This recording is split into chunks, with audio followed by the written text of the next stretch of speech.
আগেই বোঝা গিয়েছিল যখন সরকার আহ্বান করেছিল যে 7 দিনের মধ্যে আপনারা সমঝোতা করেন, ঐক্যবদ্ধ হন, আমাদেরকে জানান, আমরা এটা বাস্তবায়ন করব। তখনই কিন্তু সবাই বলেছিল যে এটা সম্ভব না। যেখানে ডক্টর মোহাম্মদ ইউনূস তার দরবারে ডেকে রাজনৈতিক দলগুলোকে ঐক্যবদ্ধ করতে পারেন না, সেখানে রাজনৈতিক দলগুলো নিজেরা বসে ঐক্যবদ্ধ হয়ে যাবে, তাহলে 7 থেকে 8 মাস ঐক্যমত্য কমিশনে বসেই তো সব ঠিকঠাক হওয়ার কথা ছিল। সেটা তো হয়নি শেষ পর্যন্ত। এখন একেবারে নির্বাচনের প্রাককালে কি সমঝোতা হবে? প্রথম আলোর একটা রিপোর্ট দেখছি যে জুলাই সনদ বাস্তবায়ন, সমঝোতার সম্ভাবনা কি? সিদ্ধান্ত এখন সরকারের হাতে। সত্য, সরকার কি করবে? আসিফ নজরুল কিন্তু এরই মধ্যে বলেছে যে সরকার কি করবে বুঝে উঠতে পারছে না।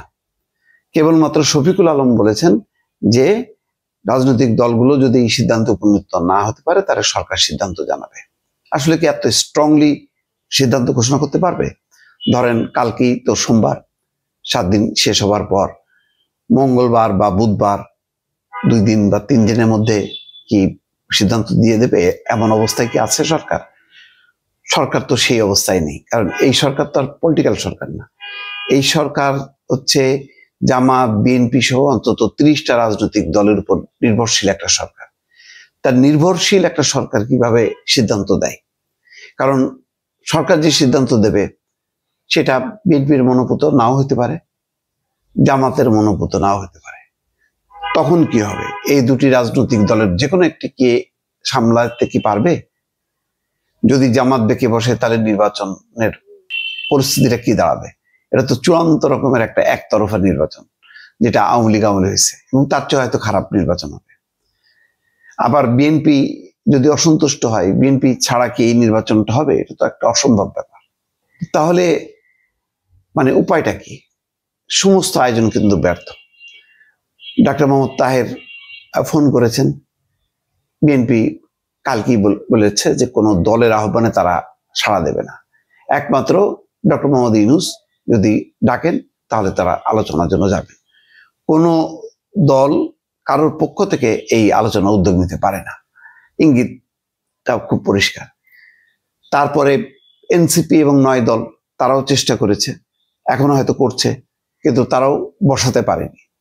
ইতিমধ্যে নীতিগত সিদ্ধান্ত নিয়েছে বিএনপির স্থায়ী কমিটির বৈঠকে যে তারা কেবলমাত্র ডক্টর ইউনূসের আহ্বানেই সাড়া দিয়ে যাবে, কারণ এই অন্যদিকে ধাবিত হবে না। বিএনপি এখন বুঝতে পারছে যে তাদেরকে ঠেলে হয়তো বিভিন্ন দিকে নিয়ে যাওয়ার চেষ্টা করা হচ্ছে।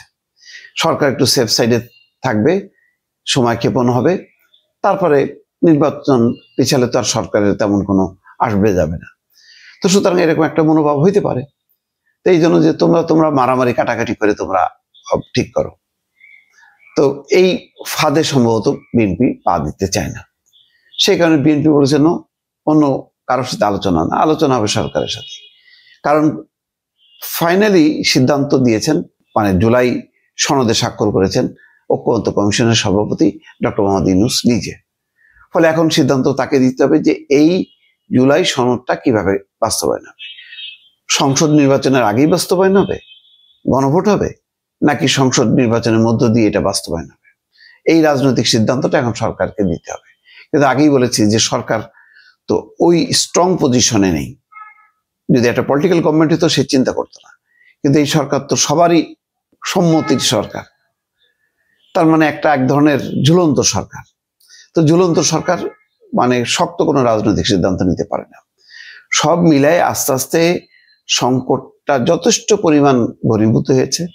জামাত ইসলাম বলেছে যদি তাদের দাবি বাস্তবায়ন না হয়, অর্থাৎ গণভোট, পিআর, জুলাই সনদের সাংবিধানিক আদেশ এগুলি না হয়, তাহলে তারা রাজপথে কঠোর কর্মসূচি দেবে। আমির খসরু মাহমুদ চৌধুরী বলেছে যদি তারাও রাজপথে নামে তাহলে সংঘাত হবে, এবং বলেছে যে এইভাবে হুমকি দিয়ে দাবি আদায় হবে না। যাক, এখন কিন্তু কথার পাল্টাপাল্টি কিন্তু চলছে চরমভাবে, কোনো পক্ষ ছাড় দিচ্ছে না। এই অবস্থায় কি হবে এটা বলা খুব মুশকিল। মানে সমঝোতার যেই প্রক্রিয়াগুলো, সেই প্রক্রিয়াগুলো মানে উদ্যোগগুলি, আয়োজনগুলো খুব ফলপ্রসূ না। আমির খসরু মাহমুদ চৌধুরী জামাতের দিকে ইঙ্গিত করে বলেছেন যে কথায় কথায় আপনি রাস্তায় যাবেন, এখন অন্য দল যদি তার প্রতিবাদে আবার রাস্তায় যায় তাহলে কি হবে? সংঘর্ষ হবে না?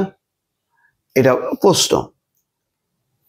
আর এর উত্তরে হামিদুর রহমান আজাদ বলছেন যে জামাতের আহ্বানে সাড়া দেবেন না বিগত রেজিম অর্থাৎ পতিত শেখ হাসিনা কিন্তু এই ধরনের সুর সবসময় বজায় থাকতো যে অমুকের সঙ্গে বসবো না, এই কালচার থেকে কি বের হবে না?